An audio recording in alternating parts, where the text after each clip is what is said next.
जो तुम्हें कर्म मिला है उसे धर्म के अनुसार करो, भगवत समर्पित कर दो, वो यज्ञ हो जाएगा, उसका फल मिलेगा तुम्हें आनंद, भगवत प्राप्ति, महासुख। कर्म वही है, पर जब अहंकार से प्रेरित होकर अपने लिए करते हो सुसुख वांछा, तो उसमें अधर्म वृत्ति बढ़ जाती है। अधर्म वृत्ति निश्चित आपको भोगना पड़ेगा।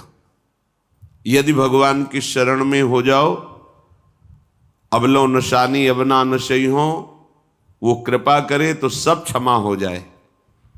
वो कह रहे हैं कि हम तो हम सर्वपापेभ्यो मोक्षयिष्यामि मा शुचा। नहीं तो आपका जो कर्म प्रकाशित नहीं हुआ है और आपने पाप कर्म किया वो गुप्त है, वो नष्ट नहीं हुआ, वो भयंकर रूप रख के तैयार है, अपने समय पे तुम्हें नष्ट कर देगा। एक 45-50 वर्ष की अवस्था के थे, अब उनको ज्ञान हुआ कि हमारे द्वारा बहुत अधर्म हुए हैं, अब सब छोड़ो, अब सत् कार्यों में लगो।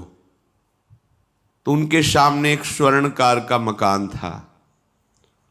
वो बहुत ही कपटपूर्ण व्यवहार करता था, भोले भाले लोगों को असली स्वर्ण लेकर के केवल स्वर्ण का लेप करके अलंकार बेचता। अगर कोई जानता तो कुछ राज कर्मचारियों को अपने ले दे के अधीन किए हुए था और उसको कुछ नहीं होता। तो जो राज कर्मचारी उसके रहस्य को जानते थे वो रात में ड्यूटी देते थे।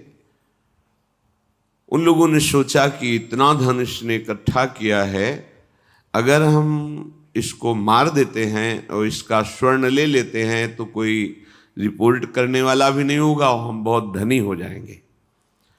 अधर्माचरण करने वाला कभी सुखी नहीं हो सकता। स्वर्णकार अधर्म आचरण कर रहा था तो उसके अधर्म आचरण में सम्मिलित होने वाले राज कर्मचारियों ने उसे मार दिया, उसका स्वर्ण ले लिया, धन ले लिया और उसे एक बॉक्स में बंद करके वो निकल ही रहे थे कि वो जो धर्म पे चलना ठाना था उन्होंने देख लिया। बाहर निकले, उनका ये क्या है, अब वो तो फंस गए क्योंकि बॉक्स में उसकी लाश थी और सब बैग झोला में स्वर्णाभूषण धन था। उन्होंने तुरंत उसको कहा, आवाज मत दीजिएगा, देखो हम तुम्हें हिस्सा दे देंगे, ये जो धन हमारे पास है इसको हम 3 हिस्से में बांट लेंगे और इसको हम नष्ट कर देते हैं, कोई जानेगा नहीं, हम राज कर्मचारी हैं, किसी तरह का फसाव नहीं होगा। उन्होंने कहा, ये मैं अधर्म का कार्य नहीं कर सकता, मैं तो अब हल्ला मचाऊंगा, सबको बुलाऊंगा और बताऊंगा कि तुमने इसकी हत्या की है और इसका धन अपहरण कर रहे थे। अब राज कर्मचारी, उन्होंने सोचा हमारी ड्यूटी भी जाएगी, धन भी जाएगा, सजा भी मिलेगी। दोनों ने इशारे में ही बात कर ली और हल्ला मचा के दौड़ पड़े, पकड़ो इसे, पकड़ो, जाने न पाए। उसे पकड़ लिया, लोग इकट्ठा हुए, क्या हुआ, देखो ये धन अपहरण करके जा रहा था, इसकी हत्या कर दी। तो हम लोग गश्त लगा रहे थे तो हमें शंका हुई, आए तो देखा ये पकड़ा गया, जो धर्म से चल रहा था उसको पकड़ लिया। अब तो प्रमाण, राजकर्मचारी खुद गवाही देने के लिए तैयार, उसे बंद किया गया, मुकदमा हुआ। वो बार बार जज के सामने यही कहता था, जिसकी कसम खवाओ हम कसम खा लेते हैं, हमने बिल्कुल ये कार्य नहीं किया, ये लोग ये कार्य कर रहे थे, हमने इनको रोका तो इन्होंने मुझे साझेदारी के लिए, पर मैंने वो स्वीकार नहीं किया तो फिर इन्होंने ऐसा किया। पर उसकी कौन बात माने, राजकर्मचारी गवाही। मुकदमा लंबा खिंचा, उसे जेल में रखा गया। हर बार आके वो यही प्रार्थना करता, कई वर्ष तक चलता रहता मुकदमा, जेल का उसे बड़ा कष्ट भोगना पड़ता। वो विचार करता कि मैं अगर हिस्सा ले लेता तो बच जाता, लेकिन धर्म से चल रहा था तो देखो मुझे कष्ट भोगना पड़ा। मुझे लगता है भगवान के दरबार में न्याय नहीं है, धर्म रक्षा नहीं करता, ऐसा लगता है। एक दिन आया और रो करके यही बात कही जज के सामने कि मुझे लगता है भगवान नहीं है। क्योंकि मैं बार बार सत्य को साक्षी करके कहता हूं कि मैंने ये कर्म नहीं किया और मुझे दंड दिया जा रहा है, मुझे क्लेश दिया जा रहा है धर्म से चलने के कारण। अगर मैं सम्मिलित हो जाता तो मुझे तीसरा हिस्सा मिलता और बिल्कुल बात शांत होती। ये क्या धर्म है, कहां भगवान है? जज ने इस पर गौर किया। कई वर्ष वो जेल भोगता रहा, मुकदमा चलता रहा। तब जज ने गौर किया कि बार बार ये कहता है इसकी जांच की जाए, तो हत्याकांड होते ही रहते हैं। एक शव आया वहां, जज ने मंगवाया था, जो पोस्टमार्टम के लिए जाता मंगवाया और कहा देखो इसका कोई नहीं है, अंतिम संस्कार के लिए अपने ही लोगों को जाना है। तो 2 कर्मचारी जो थे सरकारी, जो स्वर्ण चोरी में सम्मिलित थे, उनको और उसको कहा कि बस तुम थोड़ी देर नदी के किनारे बैठे रहना, हम और लोगों को लेकर के आते हैं। और एक आदमी को छुपा के बैठा लिया और राज कर्मचारी नदी के किनारे शव को लेकर बैठे। उसको देखा जिसको बहुत कष्ट दिया जा रहा था, सारा आरोप उसके ऊपर था, जो धर्म से चल रहा था। उसे कहा माना नहीं ना, अगर मान लेता तो तीसरा हिस्सा भी मिल जाता, बात वहीं खत्म हो जाती है। देखा, फंसा दिया, तेरे को आजीवन कारावास मिलेगा, कोई नहीं बचा सकता तेरे को। मेरी बात नहीं मानी, कह रहा था हल्ला मचाऊंगा, ऐसा वैसा, अब भोग। तो जज के द्वारा जो एकांत में बैठाला हुआ आदमी था, उसने पूरी बात सुनी। इसीलिए ये नाटक रचा गया था। तीनों को बुलाया और कहा तुम निर्दोष हो उस धर्मात्मा से। स्वयं इनकी आवाज से हमने सुना, ये कह रहे थे जो तुम बात कह रहे थे। तो उसने कहा कि ये तो ठीक है, अब निर्णय ठीक कर दिया, लेकिन अब कई वर्षों से मैं दंड भोग रहा था, ये कौन सा न्याय है? किस अपराध के कारण? मैं तो धर्म से चल रहा था, इसमें किंचन मात्र मेरा कोई अपराध नहीं था। फिर कई वर्ष से मैं सजा क्यों भोग रहा था? बार बार प्रताड़ना, नाना प्रकार के कष्ट क्यों भोगा मैं? जज ने कहा तुम हृदय को साक्षी करके बताओ, क्या कोई ऐसा अपराध किया है जिसका प्रकाश ना हुआ हो और तुम्हें दंड ना मिला हो? हम अब उसका कोई दंड थोड़ी तुम्हें देंगे, लेकिन तुम्हारे अंदर जो भगवान के प्रति आरोप है उसका निराकरण हो जाएगा। उसने कहा हाँ, यौवन अवस्था में मैंने किसी स्त्री को ऐसा ऐसा, और वो विरोध करने पर भी उसे मार दिया और आज तक बात कोई प्रकाशित नहीं हुई। तो बोले फिर भगवान को क्यों दोष देते हो? वो कर्म तुम्हारा दंड अगर मिल जाता तो नष्ट हो जाता, वो कर्म सुरक्षित है। उसी कर्म ने तुम्हें यहां अधर्म ना होने पर भी फंसाया और देखो तुम्हें भोगना पड़ा। तो निश्चित समझो, यदि आप अधर्म के द्वारा कोई भी सुख साधन करेंगे तो आप नष्ट होंगे। अधर्म के द्वारा आप धन आदि छीनना चाहेंगे तो आप नष्ट होंगे। अधर्म कर दिया है और उसका प्रायश्चित नहीं हुआ तो वो कर्म सुरक्षित है। ऐसी जगह फंसाएगा जहां 100% आपने कोई अपराध नहीं किया पर आपको उसका दंड भोगना पड़ेगा। फिर आपको लगेगा कि न्याय में अन्याय हो रहा है, कोई भगवान नहीं है। देखो मैंने बिल्कुल कसम खा के कहता हूं पाप नहीं किया, पर ये पाप का जो आरोप लगा वो पूर्व पाप आकर के तुम्हें दंडित कर रहा है। अब इस कर्म विधान को ये बहिर्मुख लोग क्या जानते हैं? तभी कहते हैं अरे कहां भगवान, कैसे भगवान? आज तुम धर्म से चल रहे हो, लेकिन कल तुमने जो कर्म किया तो तुम शरणागत होकर भजन के द्वारा उसको नष्ट नहीं किया ना, तो वो सुरक्षित है। अवश्य में भोक्तव्यम कृतम कर्म शुभाशुभम। इसलिए श्री भगवान आदेश कर रहे हैं यज्ञार्थात कर्मणोन्यत्र लोकोयम कर्म बंधनहा तदर्थम कर्म कौन्ते मुक्त संगहा समाचर।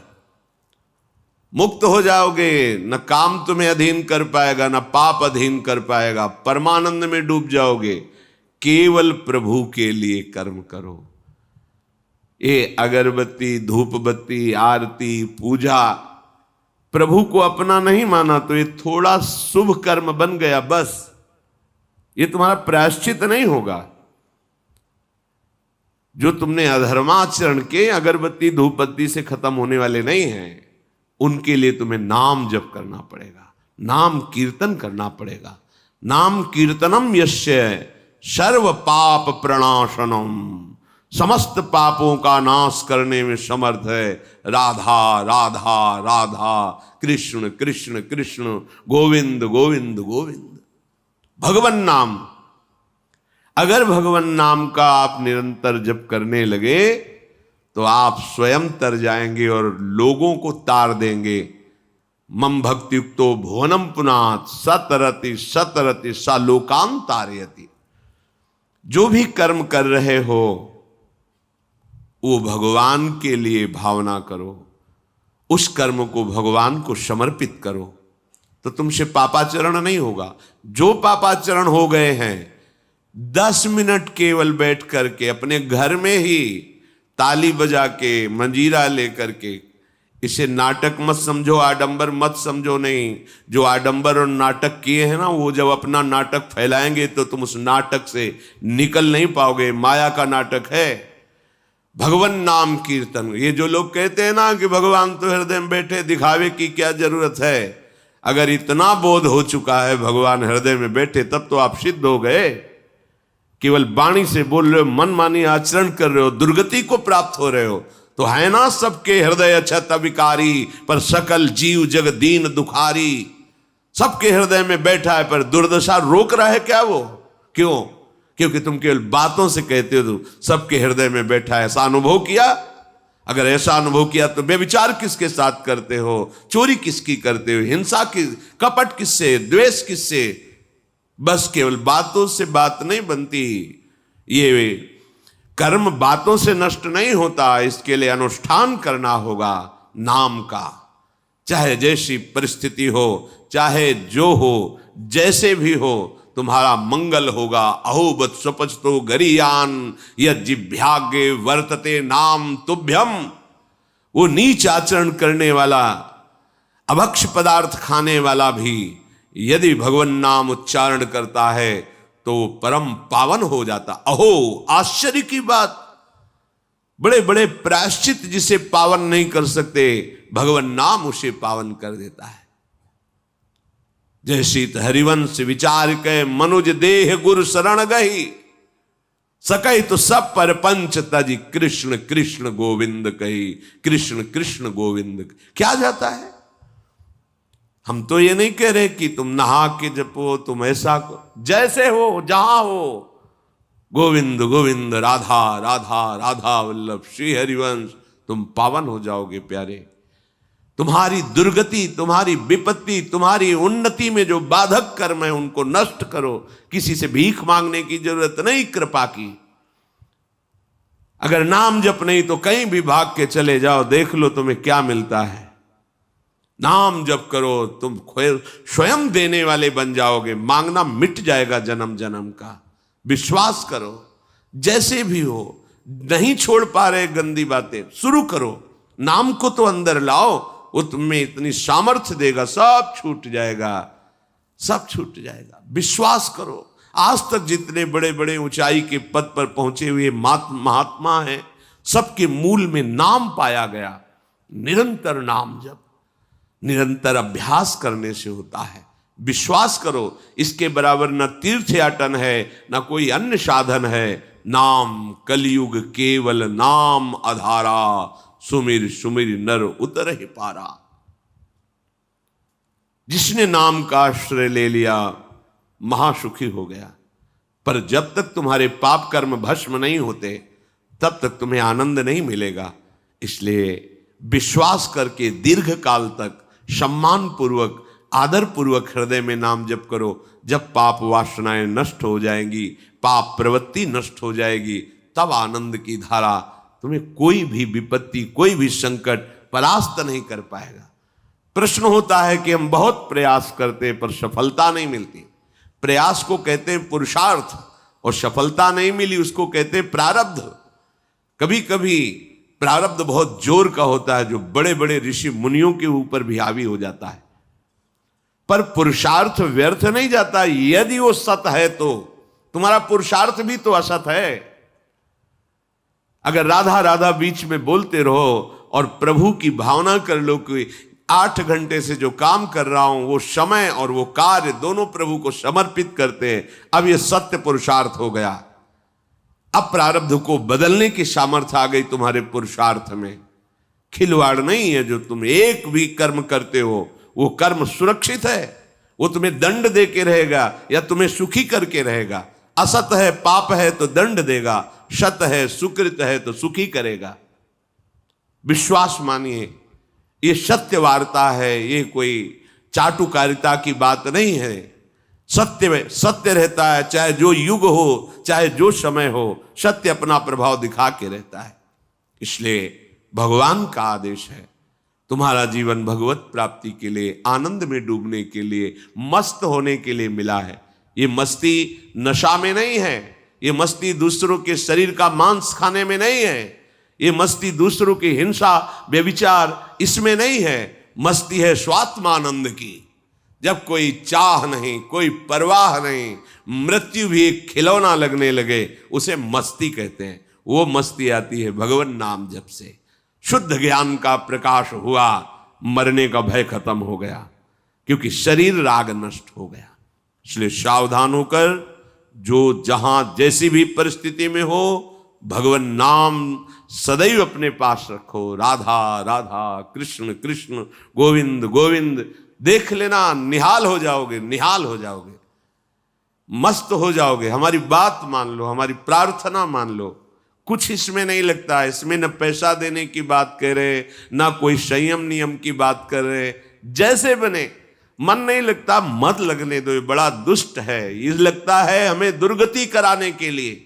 अगर इसकी हाँ में हाँ मिलाओगे तो ऐसे निंदनीय कर्म कराता है, घृणा होती है अपने मन से।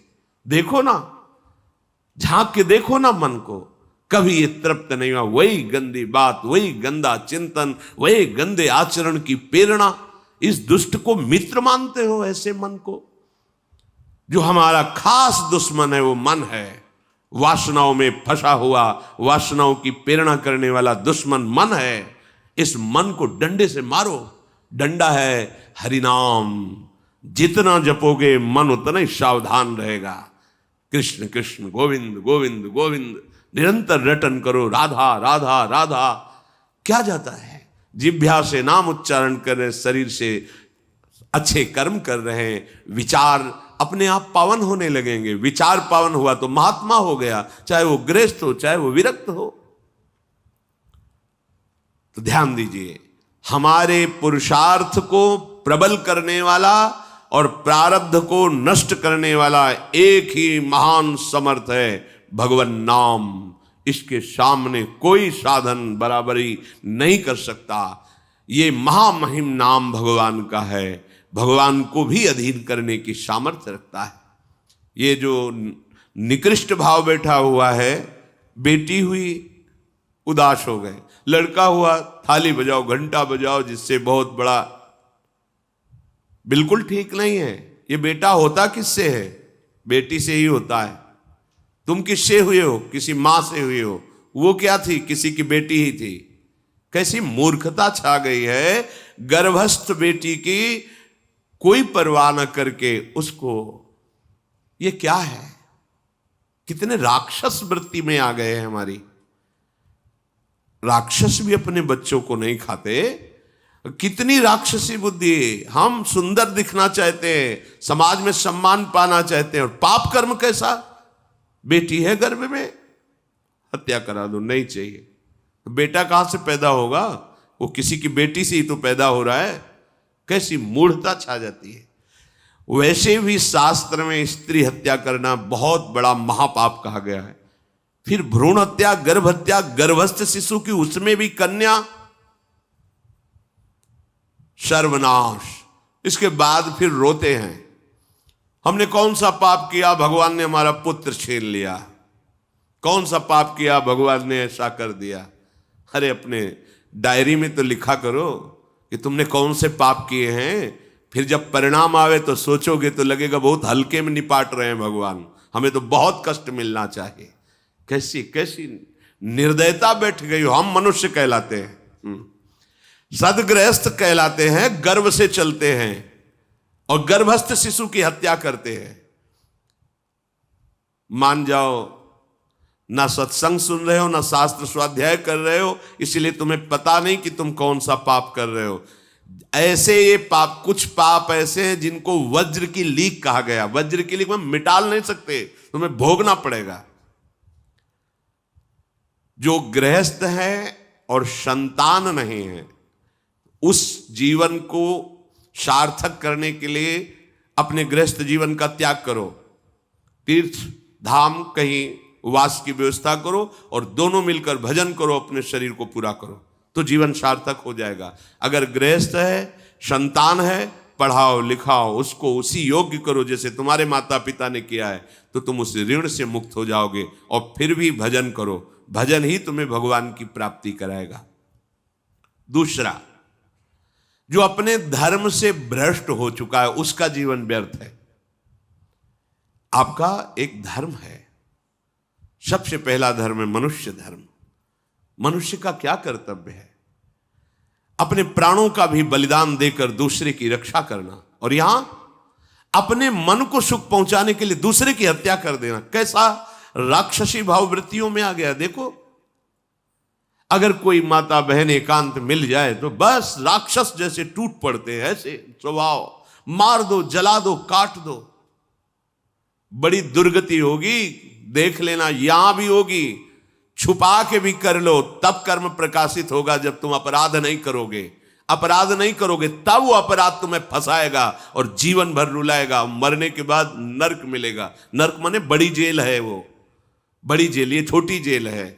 जैसे बड़े अपराधियों को बड़ी जेलों में भेजा जाता है, तो विश्व ब्रह्मांड की सबसे बड़ी जेल और वहां के सबसे बड़े जेलर यमराज, वहां दंड मिलता है।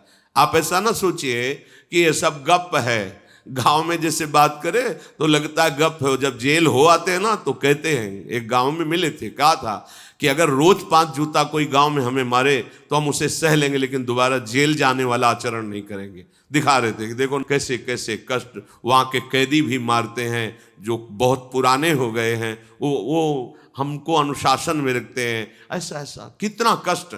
अब वो गया ना तो भोगा, अब माया के कारण स्मृति नष्ट हो गई नहीं, सैकड़ों बार अपने भी भोग के आ रहे हैं नरक। दूसरे, उसका जीवन नष्ट है जो धर्म का त्याग कर चुका है। तुम पिता माता से प्रकट हुए, तुम्हारा धर्म है माता पिता की सेवा करना।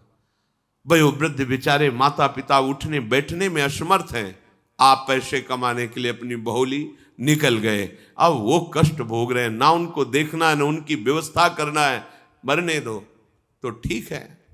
तुम्हें जब परिणाम आएगा तब तुम भी तो बनोगे ना वृद्ध, तब तुम्हें पता चलेगा। अवश्य में भोक्तव्यम कृतम कर्म शुभाशु। होश में, माता पिता सबसे पहले भगवान हैं यदि आप गृहस्थ हैं तो। अगर आप बाल्यावस्था से भगवान के मार्ग का अनुसरण कर रहे हैं तो फिर भगवान प्रणत कुटुंब पाल रघुराई, भगवान व्यवस्था कर देते हैं। वैराग्य मार्ग में लौटकर पीछे नहीं देखा जाता।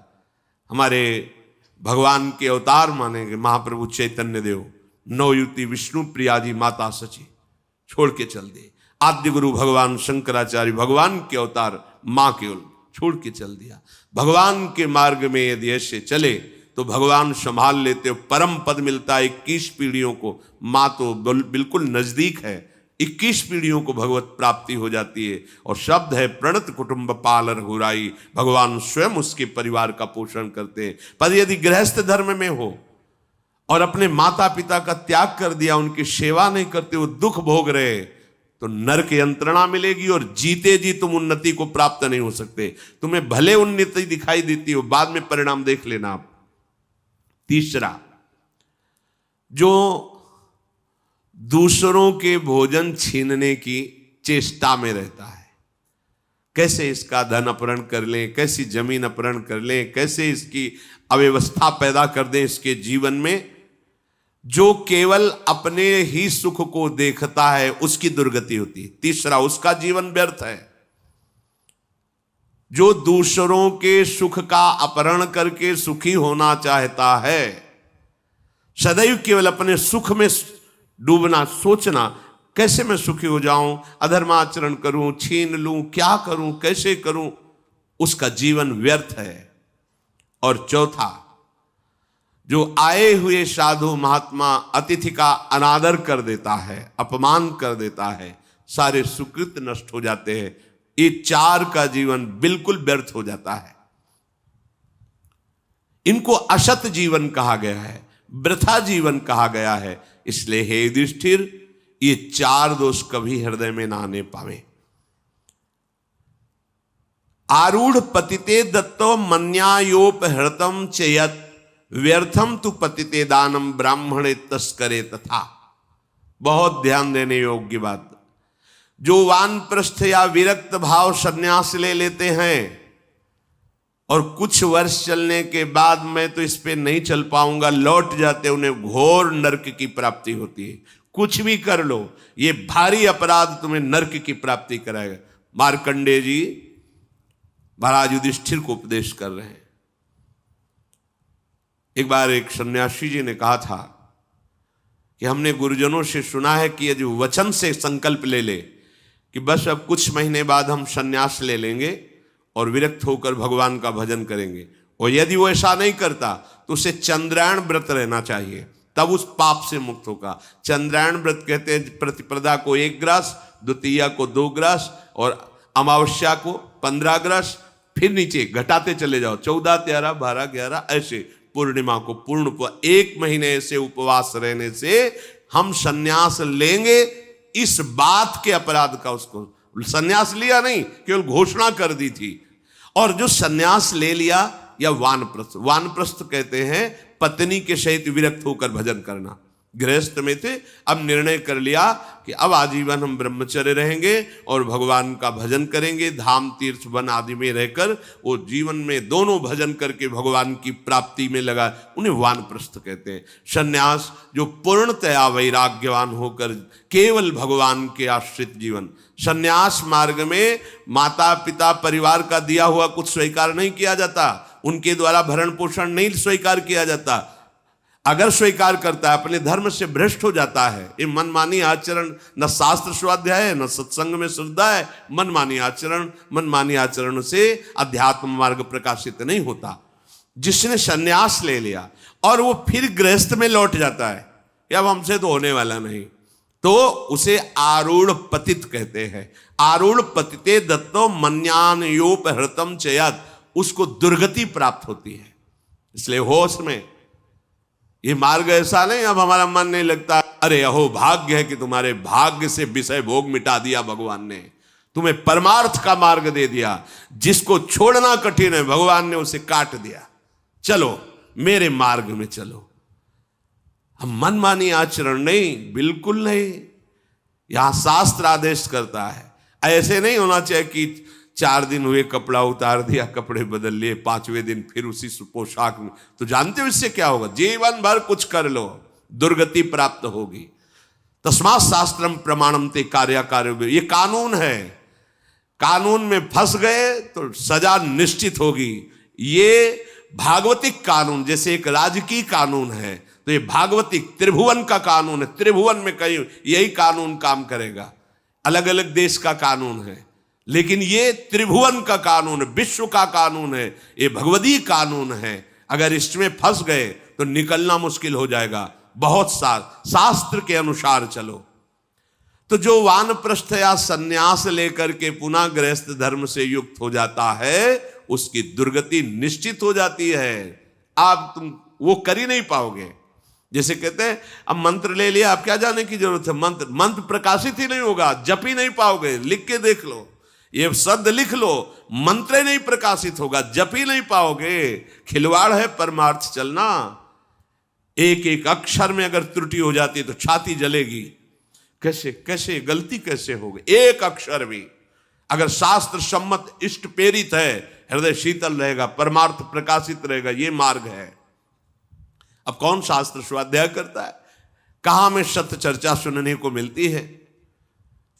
भगवत कृपा है जो सुनने को मिल रही, इसको हृदय में धारण करो। जो जीवन हमें भगवान ने दिया है ये निंदनीय जीवन नहीं है, ये रोने वाला जीवन नहीं कि हाय हमें दूल्हा नहीं मिला, दुल्हन नहीं मिली, हाँ संसार के भोग नहीं मिले, परिवार बड़ी कृपा हुई, जिस दलदल से हम नहीं निकल सकते थे, नहीं निकल पाए अनंत जन्मों से, आज हमारी लाडली ने फूल जैसा मुझे अलग कर दिया। ये गृह कारज नाना जंजाला, तेति दुर्गम शैल विशाला, ये शर्म आवत अति कठिनाई, राम कृपा बिनु आए न जाई। भगवान ने तुम पर कृपा की, तुम्हें नाचना चाहिए कि रोना चाहिए? विषयों को देख देख कर जलते हो, भोगने की लालसा रखते हो, कैसा जीवन, व्यर्थ जीवन। बिल्कुल नहीं, सावधान, तुम्हारा जीवन भगवान के लिए, तुम्हारे भाग्य में श्री जी लिख दी गई। आह, हमें नाचना चाहिए। हमारे भाग्य को बदलकर प्रभु ने अपना चरणारविंद, अपना धाम, अपना नाम, अपनी सेवा दे दी। धिक्कार है अगर ऐसे होने पर भी ललचाए और उस मार्ग की तरफ जाए जहां से श्री जी ने निकाल लिया है। तो जो वानप्रस्थ या संन्यास धर्म स्वीकार करके पुनः गृहस्थ धर्म का आश्रय ले लेता है, उसकी नारकी गति होती, दुर्गति होती है। और जो पापाचरण करके, अन्याय से, अधर्म से छीन झपट करके धन, और सोचता है उसमें कुछ दान कर देंगे। जैसे किसी ने प्रश्न किया था ब्लैक और वाइट, कि अब हम तो ब्लैक और वाइट का मतलब काला और सफेद समझते हैं, तो काला धन का मतलब होता होगा अधर्माचरण या जो राजकीय विभाग से पास ना हो, उसे ही काला धन कहते होंगे। तो काला धन काला ही रहता है, कोई वाइट नहीं कर सकता उसे। जमा कर लो, एक समय आएगा कि ट्रक में लद के सब चला जाएगा, तुम भी लद के चले जाओगे। अगर वो समय ना आया तो यमराज के दूत तुम्हें ले जाएंगे, सब यही पड़ा रहेगा। होश में चलो। दान किसे कहते हैं? खूब मेहनत करो, धर्म से कमाओ, फिर उससे एक रोटी की व्यवस्था किसी की भी कर दो, उसे सतदान कहते हैं। लाखों बेईमानी से कमाए, अधर्म आचरण से दूसरों को चूस चूस के ऐसा दुख दे कर, फिर सोचा कि लाख में 10,000 दे देते हैं, व्हाइट हो जाएगा। व्हाइट नहीं हो जाएगा, ये और तुम्हारे ऊपर आक्रमण कराएगा, क्योंकि जिनको दे रहे हो उनकी भी बुद्धि तो भ्रष्ट होगी, तो तुम्हारा अधर्म बनाना, हाँ, व्हाइट नहीं होगा, फाइट होगी। मार पिटाई शुरू करवाएगा, वो ऐसे आचरण करवाएगा, जहां जाएगा वहां खोपड़ी फोड़ेगा, उसका परिणाम जब आपके आएगा तो आपकी खोपड़ी फूटेगी। व्हाइट तो तब हो सकता है जब व्हाइट चलो। व्हाइट का तात्पर्य होता प्रकाश, श्वेत, ये लक्षण सतोगुण का। सात्विक भाव से चलो, मेहनत की कमाई से, पसीना चुहा के खूब मेहनत किया और फिर किसी को दिया, तुम्हारा परिवार उन्नतिशील रहेगा, तुम्हें लोक परलोक में सुख प्राप्त होगा। अन्याय से कमाए हुए धन का दान पतित कर देता है, पतित कर देता है। अब इसमें एक उपाय है, मुझे पता नहीं था, प्रमादवश मेरे से गलती हो गई, कभी जीवन में गलती नहीं करूंगा, अब सुधार के लिए करो, हो जाएगा। मुझे पता नहीं था, मैंने कभी सुना ही नहीं था, बस यही था कि धन प्राप्त करूं, धन प्राप्त करूं, और गलती हो गई। अब मुझे पता चला कि मैंने गलत किया है, तो अब लो नशानी, अब ना नशे करो, गौ सेवा, संत सेवा, ठाकुर सेवा, गलती आगे से नहीं करूंगा। ये एक सूत्र बहुत बढ़िया, अबलो नशानी अबना नशे, ये सबको पावन कर देता है, सब कुछ पावन कर देता है। पर ये ऐसा नहीं कि हम 100 कमा रहे हैं बेईमानी से तो 10 देते रहेंगे तो 90 व्हाइट होते रहेंगे, ऐसा कदापि कहीं नहीं लिखा। ये शास्त्र है, तस्मात् शास्त्रम प्रमाणन्ते। कई बार लोग प्रश्न करते हैं इस विषय का, ध्यान से सुन लो। अन्याय से कमाया हुआ धन अगर उसे हम दान भी करते हैं तो वो पतित ही करेगा, गिराएगा ही, किसी काम का नहीं है। आगे वर्णन कर रहे हैं कि धर्म से कमाया हुआ दान अगर ऐसे को दोगे तो वो भी व्यर्थ हो जाएगा। कैसा? मिथ्यावादी, पापाचरण करने वाला, झूठ बोलता है, पापाचरण करता है, और आप उसे दान कर रहे हैं, बाद में वो पाप करेगा तो उसका फल आपको मिलेगा।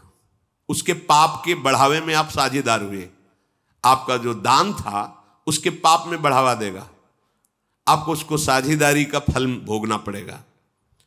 कृतज्ञ, जो दूसरे के किए हुए को उपकार को नहीं मानता, अभिमानी और मदिरा पान करने वाला, अब आपसे पैसा लिया, शराब पिया, गंदे आचरण किए, आप उसके हिस्सेदारी बने। ऐसा थोड़ी दान की कोई मांग रहा है दे दो, बहुत पात्र और अपात्रता का निर्णय करके दिया जाता है। ऐसे नहीं कि मांग रहा है तो देना ही पड़ेगा, नहीं, हमें अधिकार समझ में आवे कि हमारे द्वारा दिए हुए धन का सदुपयोग हो रहा है, वहां पात्र देख करके धन आदि का दान किया जाता है। जो पतित हो चुका है, जो अधर्म व्यवसायी है, जो तमोगुण से आवृत रहते हैं और अंदर क्रोध भरा रहता है, अहंकार पूर्वक दान करते मेरा सम्मान हो, ऐसे का दान ही नहीं स्वीकार करना चाहिए। ऐसे का दिया हुआ दान व्यर्थ हो जाता है, उसे निश्चित अन्य योनियों में जाके कष्ट भोगना पड़ता है। तामसी अहंकारी दान करने वाला परिणाम में दुख ही भोगता है। मैंने दिया, ये मैंने बनवाया, ये मैंने किया, ये तमोगुण का लक्षण अहंकार है। श्रेष्ठ मंत्रवेत्ता सतमार्ग में चलने वालों को दैन्य होकर छुपा कर दान देना, ये उत्तम लोगों की प्राप्ति कराने वाला है। देखना है, धर्म से चलता है। हम जो धन देंगे उसका धर्म में प्रयोग होगा। मंत्रवेत्ता है, निरंतर मंत्र का अनुष्ठान करता रहता, पावर है। अगर हमारा धन ऐसी जगह गया तो हमारे पापों का नाश करके उत्तम लोगों की प्राप्ति कराएगा।